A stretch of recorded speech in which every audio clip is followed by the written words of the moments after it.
The views expressed are not those of local community broadcasting, WYML LP, or its management, volunteers, or underwriters. Greetings and welcome to the Personal Safety Show. This is Marcus Melnick from Firearm Mentor and Stress to Logic, your host. And in the first segment, I talked about a couple speaking opportunities that I had, and I'm feeling extremely nostalgic. And I'll get to it in a minute. But I ran into some people that I haven't seen in a while. One of them is Kim Page. And Kim is running for Park District Commissioner in Buffalo Grove. She is seeking signatures to get on the ballot. She needs a little less than 100 signatures. And I would encourage you, she's got a great head on her shoulders, really super nice, has a finance background, and really is currently on the board of trust, is a commissioner for the Park District. So if you'd like to support her, I'm going to support her. Please reach out to me at my electronic business card, which is marcusmelnick.com. That is marcusmelnick.com. So why am I feeling nostalgic? Well, not only did I run into Kim Page, but I spoke earlier today is Friday when I'm recording this, at the Midwest Security and Police Conference and Expo. I started going to this conference. It used to be called the Midwest Security Conference way back almost 30 years ago in 1997. I'm a couple years shy of 3 decades. And I've gone on and off. I haven't gone to this conference in 10 years, but I was selected to speak, and I believe my group was 100% sworn law enforcement. I don't think I had any security professionals in my group, but what I presented was overcoming the hot stress mess. And I talk about the human stress response and how to overcome that for not only police officers or firefighters or public safety people who are in life and death scenarios, but also the techniques to override the involuntary tunnel vision, auditory exclusion, cognitive, and memory issues apply if it is not a dangerous situation, but very high stress. After the class, one of the deputy chiefs from one of the South Suburban police departments came up to me and told me a story. The story that he told me was that he was working a traffic detail. He had a partner. His partner was actually there also. And he got a phone call from his son, who never calls him, in the middle of the traffic stop. The son said, my sister's having a seizure. And in the background, he heard his wife scream, she's not breathing. So he went into a state of shock. Yes, big, tough police guy, but when it hits close to home, we all have this involuntary response. So he turned to his partner and said, get me home. And they flew. He said, I don't know if I went Mach 1 or Mach 5. But he doesn't remember the trip home, and that's the cognitive blocker that happened during a stressful incident. He got on the scene when the ambulance was there, and he could barely hear anything, and that's because he had auditory exclusion. So all of the things that I talked about, including all of those things, auditory exclusion, tunnel vision, the Zeitraffer effect, which means things happen in slow motion, he experienced. So this was a reinforcement to him. If you have any speaking opportunities in the future, I would love an introduction. My electronic business card, once again, is marcusmelnick.com. So let me tell you about this conference. This is one of the biggest conferences in Illinois, at least as far as vendors who are there. And it was from Thursday to Friday. Some of the classes taught. And by the way, this is co-sponsored by the Illinois Association of Chiefs of Police, and it also was co-locating with the FBI National Academy Associates of Illinois. Other people or other companies were Evidence IQ, Illinois Phlebotomy Services, Illinois Law Enforcement Administrators, tons of Special Olympics, tons of other types of vendors there as well. So some of the topics that covered in this conference were the history and statute of case studies of Illinois hate crime, AI, reconsidering criminal justice and law enforcement, staying within the law, pathway to financial wellness. And then they talked about law enforcement executive stress, the brain of the first responder, command learning, the survey option. They had a luncheon for the FBI National Academy Associates, and there are just a ton of other ones. Something about the Safety Act, tactical empathy, managing difficult people and managing difficult conversations, justice in your wallet, equipping officers for success, and another one was LE interactions within the LGBTQ community. And what really caught my eye was there was a seminar on how to do law enforcement with deaf people. And deaf people who cannot hear use in the United States, they use American Sign Language. There are multiple sign languages depending on the language. And when a deaf person gets handcuffed, it is huge. It's like a hearing person who's getting gagged. They can't communicate, and it's a huge, huge issue. The keynote presenter was Mark Anderko, who is a business development executive, but he is a retired deputy chief, and he serves as a strategic partnership manager for Lexipol. Lexipol provides pre-written guidelines and policies for departments to actually grab onto and alter to fit their own little worlds. So the session was designed for law enforcement professionals to enhance their competencies in critical thinking and interpersonal skills. The learning objectives included trust, competency, confidence, accountability, and consequences. And as I traveled throughout the vendor show, I talked to a bunch of vendors who I will be inviting on the show to tell you about their products. Let me tell you about some of the vendors that were there. Of course, you had the evidence lockers, you had the light bar companies, you had the companies that do decals on squad cars and outfit squad cars, and they had uniform companies as well, like 511 Tactical and Blower Manufacturing, both of whom I've used their products. They're fantastic. They had Boston Leather, who makes the absolute best wallets I've ever seen, I've ever come in contact with. There were several architects, there were several construction companies. There were also companies that talked about psychological testing of police officers, critical response. There were car dealerships there, law groups, because officers do need lawyers as well. There were rescue tools, breaching tools. There were AED vendors. There were tactical EMS vendors, and those are the ones that sell things like tourniquets and scissors to cut clothing and quick clot and those types of different things. There was actually, I didn't visit them because it's kind of against my being, a company there that destroys firearms. Yeah, not for me. I have a hard time destroying firearms. Illinois Association of Chiefs of Police was there. They had a little table, Illinois Torch Run. And what was interesting was the Illinois Law Enforcement Youth Association. This was Lieutenant Andrew Jose from the Joliet Police Department, and he was there to talk about Explorer programs. And if you remember last summer, we ran a series on police explorers. I actually, later on in the day, I met one of my former police explorers / friends, whom I haven't seen in a long time, and I'll get to that story in a little while. The Illinois Traffic Safety Challenge is a big part of this. These are the click it or ticket campaigns, the educational campaigns, the don't drink and drive type thing. There were biometric companies there.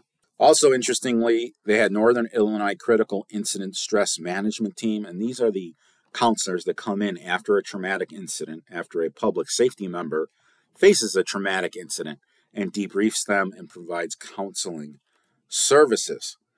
There were scheduling softwares. There were Tough Book type. These are the laptops that they have in police cars that you can bang up, get in a car crash, and just drop, which I probably should have had when my kids were very, very little. They had ShotSpotter there, and now it's called Sound Thinking. That's the technology that allows police departments to hear or to understand what areas there are gunshots happening. Stop Stick was there as well. That's when they throw the tire puncture thing across the highway to stop a fleeing vehicle. There were universities there. There was Zoll Medical, that's the one of the AED vendors, and very, very interestingly, there was a vendor there who had a product called a bolo. And a bolo kind of looks like not really a gun-like, but it's kind of like one of those tasers that doesn't look like a gun, and it shoots out two, not darts, but two weighted ends, and it binds the person's legs. So if you ever saw the movie Return of the Jedi and the Ewoks are attacking the stormtroopers and one Ewok is above his head twirling, looks like a rope with a rock, that's a bolo. And then he smacked himself in the face, which is what I probably would have done, quite honestly. So this actually secures their legs and it prevents them from running away. And the whole idea behind it is you don't want to tase someone who is mentally ill in front of the family. It is traumatic. It's traumatic to them. They may have cognitive issues that really are preventing them from understanding police officers. So what this does is A, it distracts them, B, it immobilizes them without injuring them, unless they try to run and they fall down. But their arms are not restrained, and that gives the police officer some additional advantage to going in and actually handcuffing them. And this company, to me, was absolutely the epitome of what law enforcement should be, or at least what tool should be available to law enforcement. It will absolutely not only save lives, but prevent injuries as well. I thought it was absolutely fantastic. And speaking of tasers, there was a company there that had electric gloves. And I talked to them briefly. I'm going to try to get them on the show. But their gloves have an electrical current so that when a police officer touches someone or grabs them, it seizes up their muscles, but it's only local. Meaning a taser will run electricity through a torso, potentially affecting heart rhythm. This, if a police officer grabs an offender's arm, their arm could be shocked, but it doesn't travel through the body. So again, not only is it more humane, it is safer to use, which was absolutely astonishing to me. And there's some articles out there, and I would love to have a representative on the show. There's a ton of other representatives that we will be scheduling in the near future. Segueing, another reason why I felt very nostalgic today is a former police explorer who was a police explorer with me contacted me. His wife is interested. He was a police officer, and his wife is interested in taking a concealed carry class. And I was like, dude, I haven't seen you in so long. Let's get together. So we met at a Barnes & Noble. We had some coffee. We reminisced. It was great. We were in different departments. We really weren't aware that we were in different departments, but we all knew a lot of the same people. And we had some of the similar stories. So if there was someone who was super nice to me, they were super nice to him. If they were a jerk to me, they were a jerk to him. Maybe he and I are cut from the same cloth. In any event, it was absolutely fantastic. He just sat for the bar. He's becoming an attorney, post-law enforcement. What a neat guy. Really, really cool. He knew one of my supervisors, one of my favorite people, who had taught him in one of his classes as well. So I don't know, maybe I'm in my 50s, maybe I'm starting to reminisce for things that happened in my childhood now that, I don't want to say life is slowing down, but my children are in college now. I can start to reflect a little bit instead of having to run around with them. And they're kind of on their own. So very recently, within the last year, I looked up a lot of my older elementary school teachers, at least the ones that are still alive, and invited them to my house. And we had pizza and chicken. It was great. My mom was a teacher in the school district. So I would encourage you maybe to reach out to some people who you haven't seen or talked to in a long time and reconnect with them. It's always awesome. Social media does that as well. And I'm absolutely ecstatic.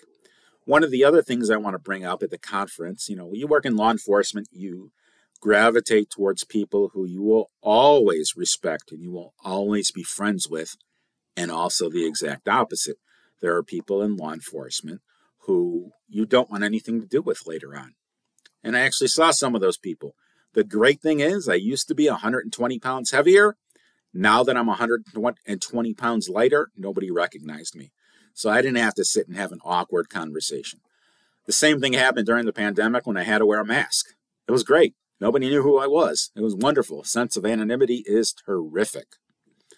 Next weekend, I will be at Buffalo Grove Days at the tent section that has small businesses. Next Saturday, next Sunday from 11 a.m. to 7 p.m. I will be there. And on Sunday, the hours are noon to 4. Why should you come and visit me? Well, you can win prizes. I'm going to have people fill out a little form and they can win a free concealed carry class or renewal class.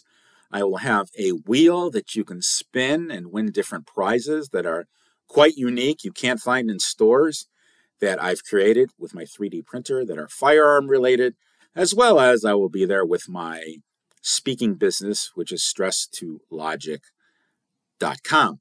I'm going to give you the other websites as well, as long as I'm on a roll.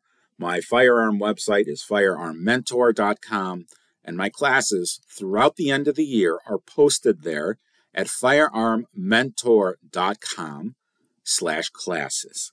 Let me spell that for everyone.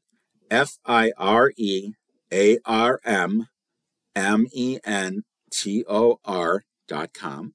And the other website is stress, STRESS, the number 2, logic, LOGIC.com. And again, my electronic business card is marcusmelnick.com. That is MarcusMelnick.com. Our show is constantly seeking people who have a safety element to their lives, to their jobs. They have a story to tell where they may have been unsafe or they saved the day. I would love it if you would contact me if you're interested in being on the show. We'll see if you're a good interview. We'll do an interview of the interviewee just to see that you can articulate different topics without saying, E-I-E-I-O. So that's very difficult to edit out. And I do edit it out when I have people on the show that minimally use vocal fillers. You may have heard me use a vocal filler or two, but I pride myself on really minimally using these vocal fillers. I would rather pause, and this is teaching people how to speak. Pause, be thoughtful about it, collect my thoughts, collect my words, and then speak. So yeah, I kind of outline out what I'm going to be talking about. I think about it ahead of time. I don't just get on the mic for my radio show and go blah, blah, blah, blah, blah, because nobody wants to hear what's coming off the top of my head. Let me tell you about a new product that I saw that I was absolutely in awe of. It is the FM, F as in Frank, M as in Mary, 15. It's available at North Shore Sports Club. It looks like an AR-15. It functions like an AR-15. But it is not an AR-15. It actually has a traditional rifle stock, not a pistol grip, and does not have a cage on the front, which makes it legal to sell in Illinois. I really want to get one. I probably won't, but because of the cost. They were retailing for $1,200.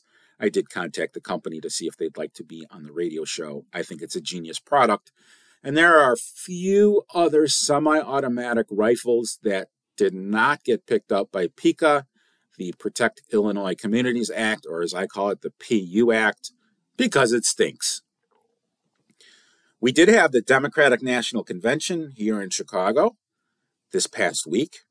And surprisingly, I'm pleasantly surprised, I don't mean this in a bad way, that there was no violence. There were protests. I'm all for protests. I'm all for people expressing their opinion. I'm big on the Constitution, whether it's the Second Amendment, the First Amendment, the Fourth Amendment, even the Third Amendment. Nobody knows what the Third Amendment is. That is, you can't quarter soldiers in your house. So the Army can't come down the street and say, oh, our soldiers are going to sleep in your house. And that was from the Revolutionary War. That's what the British did to the colonists. So, with that said, I absolutely had a fantastic week. I'm doing private lessons in the evenings. If you need a private shooting lesson, typically they're at North Shore Sports Club. And my concealed carry classes, which are all listed on the website, we go to RMG Guns and Ammunition in Mundelein. I absolutely love the store. And that's where I've been referring a lot of my customers to purchase guns, because their customer service is top-notch and their prices are reasonable. They really like it when I bring in people. They take care of me. I buy things there all the time. It is my new kid in a candy store favorite candy store. That's RMG Guns and Ammunition. If you do need the website, contact me on my electronic business card. I keep repeating that. It is marcusmelnick.com. I would love to put you in contact with the right people. Also, if you'd like to sign, if you're a Buffalo Grove registered voter and you would like to sign the petition for Kimberly Page to be an trustee for the Park District, I would love to connect you with her. I ran into her before I saw my friend at Barnes & Noble today. Hey, what are you doing here? It was her day off. She was just kind of chilling, reading books, and it was great to see her.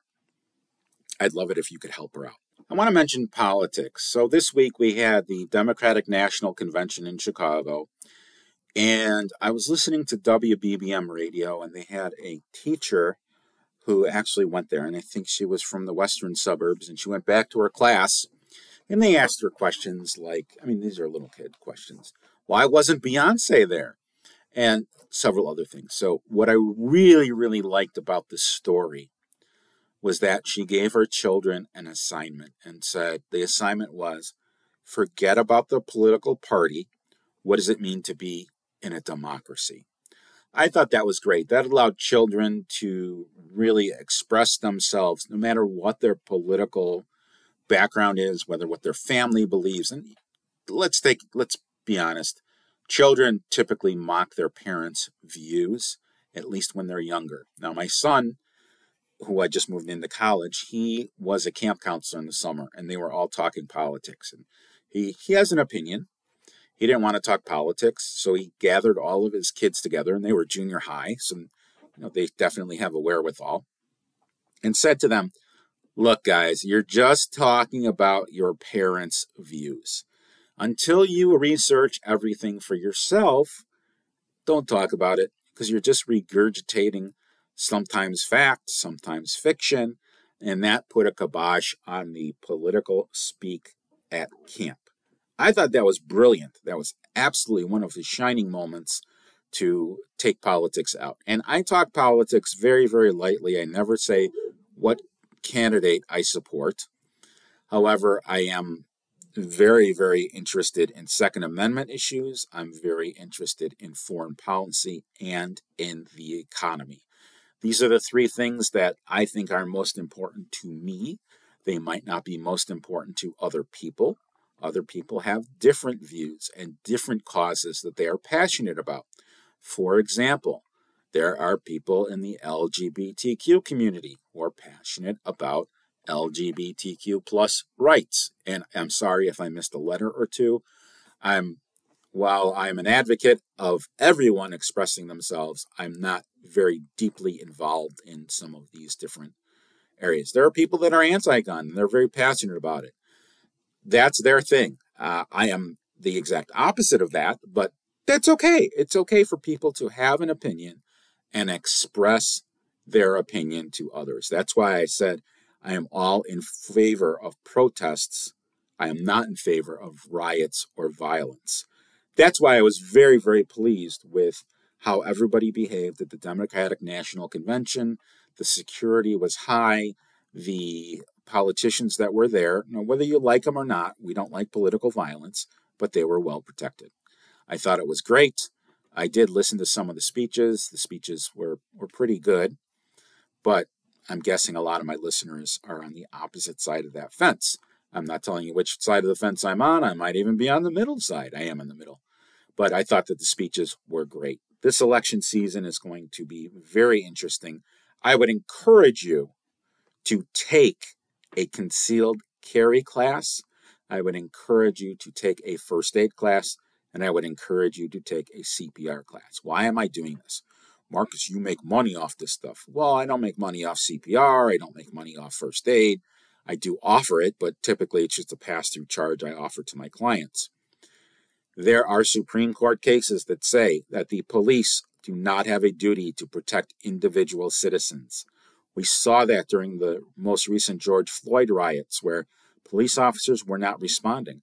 As a matter of fact, right now, more than 50% of hot calls in the city of Chicago are not responded to. Cops don't go on chases anymore. They don't have immunity. So you may be in a situation where you are on your own. Please sign up for a concealed carry class, whether you do it with me or someone else. Just be cautious about the instructor, the company, their background. You want to check to make sure they are certified by the NRA or the USCCA, that is National Rifle Association or United States Concealed Carry Association. They have a state police curriculum that they've developed and submitted for approval.